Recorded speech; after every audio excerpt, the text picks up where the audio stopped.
एकूण चित्र असं आहे की भारतातली सामाजिक आंदोलनं संपलीच आहेत असं वाटतं. त्याला बरीच कारणं आहेत. सामाजिक आंदोलनं खरं तर संपलेली नाही आहेत, ती चालू आहेत. पण काही मुद्दे आहेत त्यात. पहिली गोष्ट म्हणजे सामाजिक आंदोलनांना पूर्वी जी प्रसिद्धी मिळायची ती गायब झाली आहे.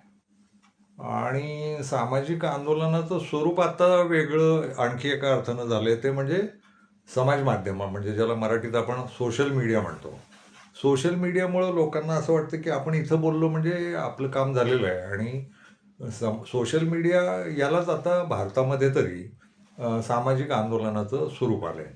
आणि भारत हा जगातला सर्वाधिक मोबाईल ग्राहक असलेला देश आहे. इतक्या लोकसंख्येचा देश आणि मोबाईल खूप खपलेला देश आणि पुन्हा वेगवेगळ्या भाषा आणि मग प्रत्येकाला अभिव्यक्तीचं माध्यम मिळालेलं आहे. माणसं तिथं व्यक्त होत राहतात. तर लोकांना वाटतं की आपण इथं व्यक्त झालो म्हणजे आपली सामाजिक जबाबदारी संपलेली आहे. आणि त्यामुळे एक सोशल मीडियालाच सामाजिक आंदोलनासारखं एक स्वरूप आलं आहे.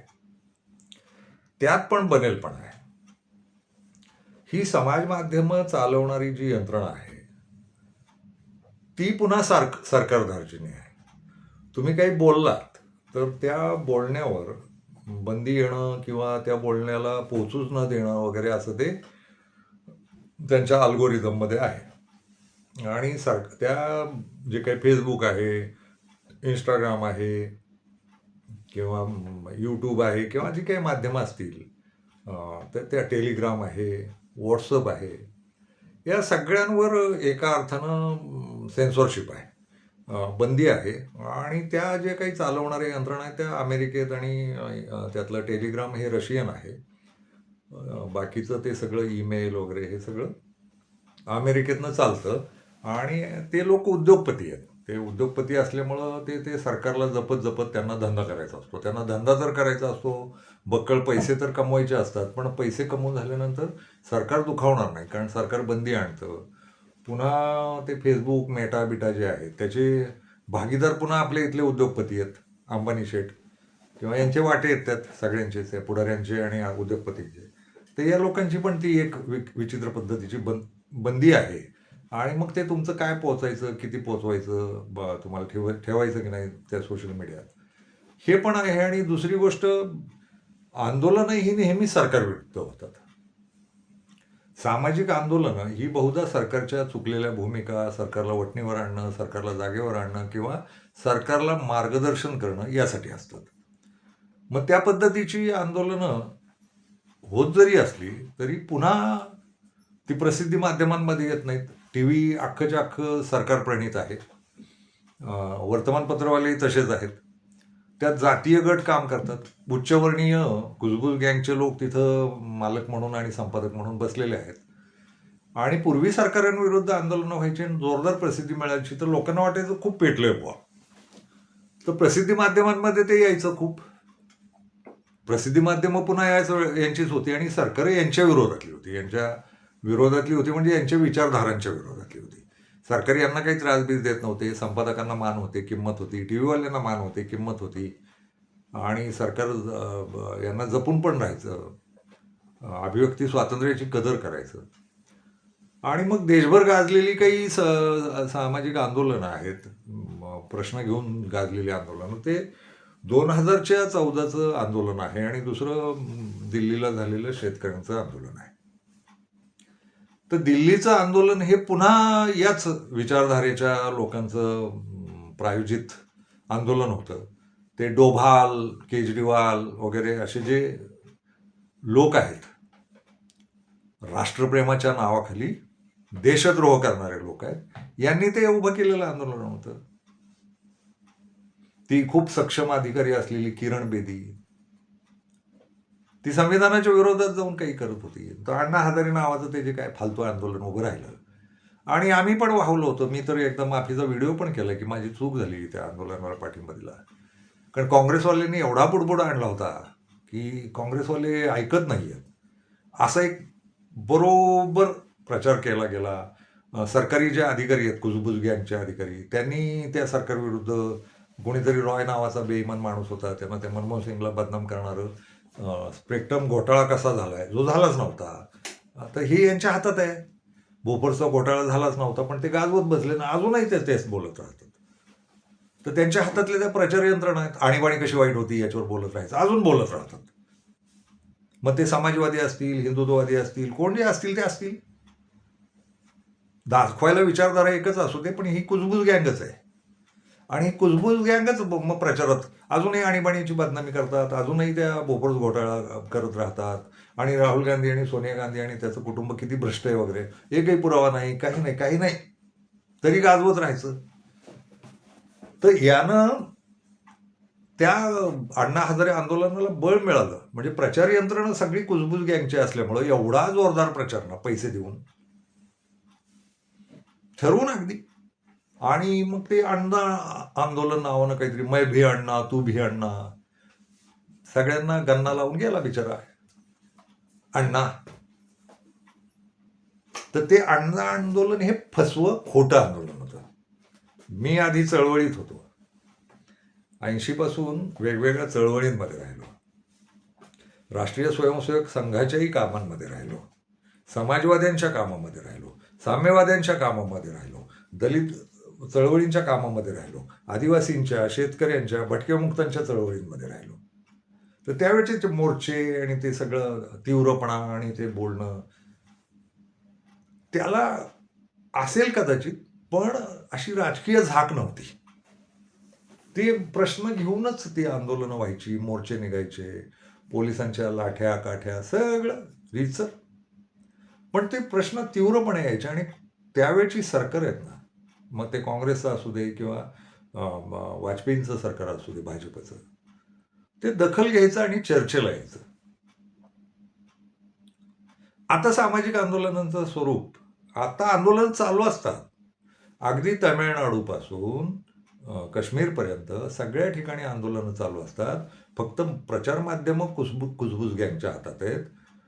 सोशल मीडियात थोडंफार येत राहतं. आणि सोशल मीडियात सगळ्यात जास्ती सोशल मीडियाचं का हे करायचं, तर 90% भाग हा थिताल भाग आहे, थिल्लर भाग आहे. 10% काहीतरी गंभीर चालू असतं. आणि मग त्या आंदोलनांचं स्वरूप ते, म्हणजे मला ते कळालेलं नाही की सोशल मीडियात त्या बायांशी ज्या पद्धतीचं वर्तणूक दाखवली जाते, देशोदेशी, ते इंडोनेशिया आणि भारतातले लोक आणि युरोपातले लोक, बायांचे विनोद, बायांच्या अश्लीलता, लघवीला बसलेल्या बाया दाखवण्यापर्यंत जर जाणार असेल आणि त्याला खूप लाईक आणि ते, तर जग असं भरकटल्यासारखंच आहे. त्यामुळे जे काही गंभीर चालू आहे ना, त्याला मरणच आलंय. राहिले टी व्हीच्या बातम्या, त्या टी व्ही तर पूर्ण सरकारी विकतच घेतलंय या भाजप सरकारनं. आणि आपल्या राज्यातही तीच अवस्था आहे. त्यामुळं सोशल मीडियाला सामाजिक आंदोलनांचं स्वरूप त्या अर्थाने येत नाहीये. कारण भरकटलेलं समाज, कारण आम्हाला थोडी करमणूक हवी आहे नावाखाली ज्या पद्धतीच्या नीच करमणुकी शोधत फिरतो समाज, किळस म्हणायचे. त्यामुळं काही गंभीर चालू आहे, त्याच्यावर फारसं काही नाही, चालू नाही आहे असं मी अजिबात म्हणत नाही. तेवढं एक माध्यम लोकांच्या हातात आलं, हे उपकारकच गोष्ट आहे. त्यामुळे बोलणारे लोक बोलतायत, या माध्यमात बोलतायत, ते टिकून राहील. विषय होता सामाजिक आंदोलनात. ती तीव्रता पण आता त्या पद्धतीनं राहिली नाही का काय, असं काहीतरी वाटतंय. एक सामाजिक बत्थडपणा सगळीकडे आलाय. म्हणजे मला आश्चर्य वाटतं की 14च्या आधी थोडं एक दोन पैसे काही पेट्रोल वाढलं किंवा काही वाढलं तर लोक महागाई महागाई महागाई त्रस्त झालेत लोक वगैरे. एक तर महागाईच्या बातम्या येत नाहीत, बेरोजगारीच्या बातम्याच येत नाहीत. कुठं सोशल मीडियात आले तर लोक तेवढे गंभीरपणे घेतच नाही आहेत. महागाई या गोष्टीवर काहीतरी दीर्घ चर्चा होते, व्हिडिओ येत आहेत, महागाईचे आकडे दिले जात आहेत, कसे त्रस्त झालेत लोक वगैरे. फार नाही, काहीतरी पोस्टर तयार करतात, 2014च्या आधी पेट्रोलचा दर काय होता आणि आत्ता दर काय आहे, आणि झालं काम आपलं. आपण पेट्रोलच्या भाववाढीविरुद्ध कधी काही आंदोलन झालेलं पाहिलंय का? पेट्रोल बाकीचं सगळं जग, भारतीय जग हे GST मध्ये आणले, पण पेट्रोलला का सोडलं, तर याच्यावर काही आंदोलन झालेलं दिसतंय का? पक्षीय आंदोलनं पण होत नाहीयेत, पक्षीय लाचार झालेत. आणि बहुतेक पक्षांमध्ये आता त्या त्या पक्षाच्या नावानंच बीजेपीवालेच जगतात. काँग्रेसवाले पण बीजेपीत आहेत. म्हणजे काँग्रेसमध्ये बीजेपीवाले आहेत, साम्यवाद्यांमध्ये सगळीकडे घुसले.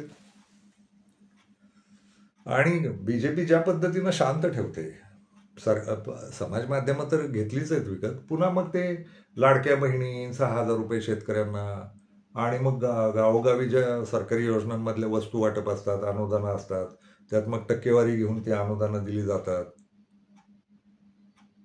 म्हणजे भांड्याच्या किटची बातमी आली परवा नांदेडमधली, नांदेड जिल्ह्यातली. 10,000 रुपयाची भांड्याची किट्स गावोगावी मोफत द्यायचे होते गरजवंतांना.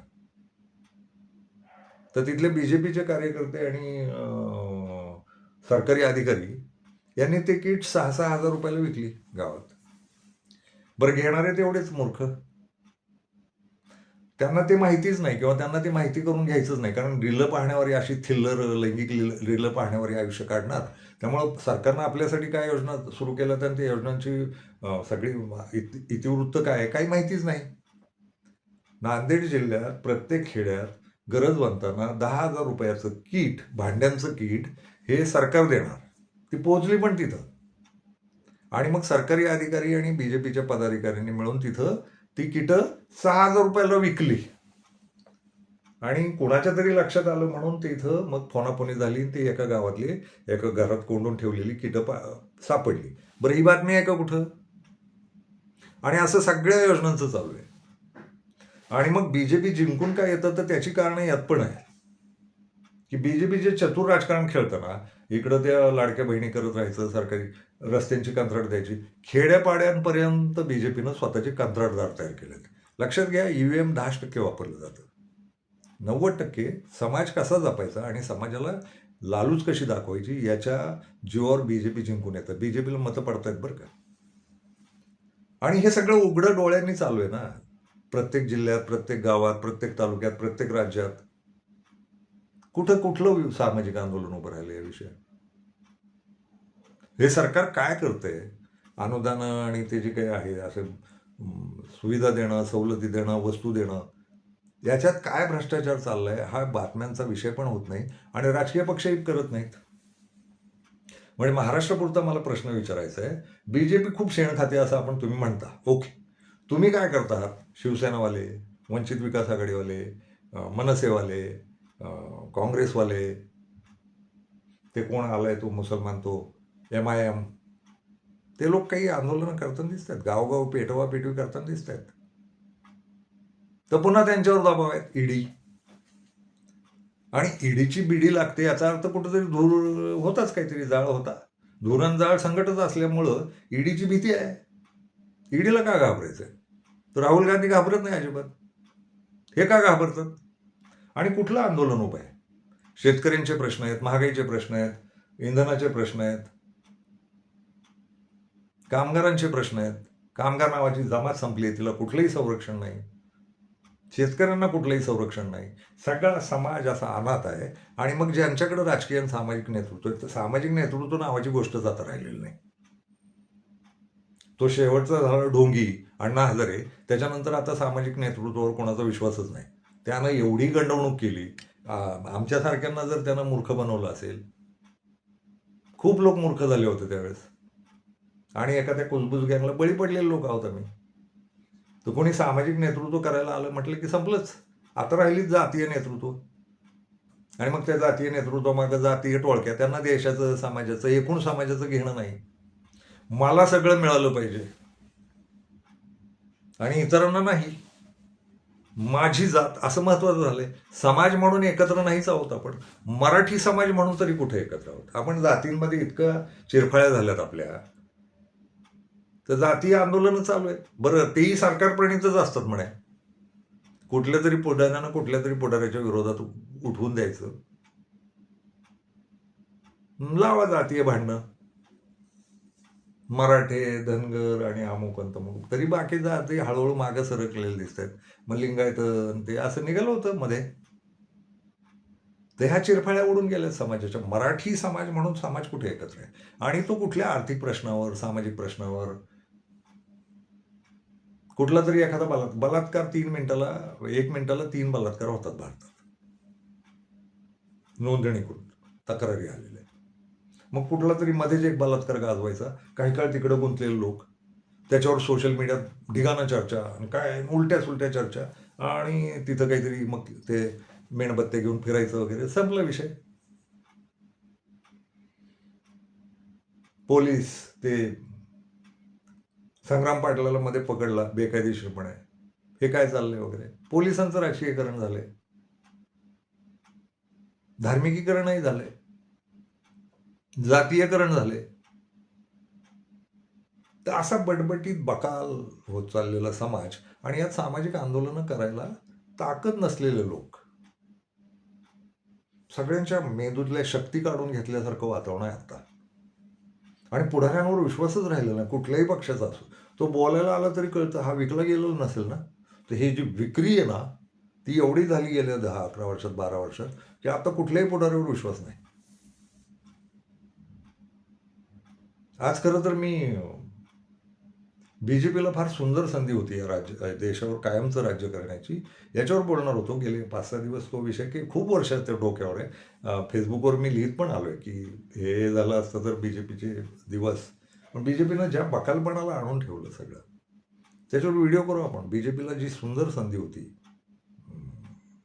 काँग्रेसमुक्त भारताची म्हणूया थोडा वेळ, ती घालवलेला पक्ष आहे तो. त्या पक्षाचं भवितव्य धोक्यात आहे आता स्वतः. ते काही काळ चालेल त्यांचं, ते असतंच. वर शिखरावर चढलेल्या लोकांना कधी ना कधी उतरावं लागतं वगैरे, अशी जी म्हण आहे ती खरी आहे. यांनी ज्या पद्धतीनं वर गेलेत ना, गरज नव्हती खरं तर, हे खूप वर गेले असते नैतिकता आणि प्रामाणिकपणावर. आणि यांनी सामाजिक आंदोलनाचं मारून टाकलं सगळं. कुठलाही प्रश्न कुठेही उठत नाहीये, कुठलाही प्रश्न कुठेही सुटत नाहीये, आणि त्याला छटाक छटाक बेटांचं स्वरूप आलंय. तो जो समाज उठाव करतो आणि समाज बोलतो, ते फारसं दिसत नाही.